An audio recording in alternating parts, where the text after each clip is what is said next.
নমস্কার, আমি সোমা। আমার নতুন আরও একটা মিনি ব্লগে আপনাদের সবাইকে স্বাগতম। আজকের সকালটা কিন্তু ফুল দিয়েই শুরু করলাম। ভাবলাম ফুল প্রাকৃতির এত সুন্দর অবদান, এগুলো দেখিয়ে আপনাদের একটু মন ভালো করে দিই আর নিজের একটু মনটা ভালো করে নিই। তো যাই হোক, এখানে আমি মুগ কলাই সেদ্ধ করেছি সব রকম সবজি দিয়ে। সবজির মধ্যে আছে শিম, ক্যাপসিকাম, রাঙালু, তারপরে আছে লাউ শাক, বেগুন, কাঁচা লঙ্কা, এইসব। তো ওইটা দিয়ে মুড়ি খাওয়া হলো ব্রেকফাস্টে। তো তারপরেই চলে এসেছি রান্না করতে। আর আজকে লাউ তরকারি যেহেতু বানাবো, তাই খোলাটা ফেলে না দিয়ে খোলাটা ভেজে নিচ্ছি। লাউ খোলা ভাজা কিন্তু খেতে দারুণ লাগে, আর এটা শুধু শুধুই ভালো লাগে, মানে ওটাকে মডিফাই করতে আর ভালো লাগে না।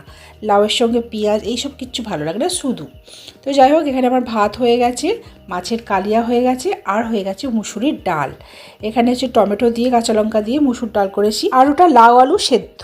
তো সকালে হচ্ছে মেয়েকে ভাত করে দিয়েছিলাম, ভাত, ডাল, আলু সেদ্ধ, মাছ ভাজা। ও খেয়ে হচ্ছে পরীক্ষা দিতে গেছে। তারপরে বাকি রান্নাটা সারছি। আর আজকে আমাদের কাজে লেগেছে আর কি, তো জল মিস্ত্রি, মানে জল লাইন হবে মাটির তলা দিয়ে, যাতে করে আর পুরনো বাড়িতে মানে জল আনতে যেতে হবে না, খাবার জল। তো সেই কাজটাই হচ্ছে। তো এই যে এখানে জল লাইনের পাইপগুলো রয়েছে, আর এখানে আছে ওই আংটাগুলো, আর এই যে মাটি খোঁড়া হচ্ছে, এই মাটির ভিতরে ওই পাইপগুলো থাকবে, দিয়ে তারপর মাটি চাপা দিয়ে দেওয়া হবে। আর এখানে আমার লাউ ভাজাটা হয়ে গেছে, আর এখানে আমি লাউয়ের তরকারিটা বানিয়ে নিচ্ছি, নিরামিষ লাউয়ের তরকারি। লাউ খোলা ভাজাটা কেমন লেগেছে?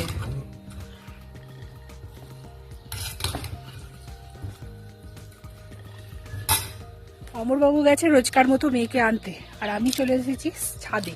জামা কাপড়গুলো সকালবেলা মিলে দিয়ে গেছে, তো শুকিয়ে গেছে, কিন্তু সেটাই শোকায়নি, এখন একটু একটু বাকি আছে। যাই হোক, বিকালবেলা তুলবো। পরীক্ষা কেমন? স্কুল থেকে আসার পথে বিরিয়ানি আনা হয়েছে, বিরিয়ানি খাচ্ছে। ঠিক আছে, খেয়ে নাও বিরিয়ানি।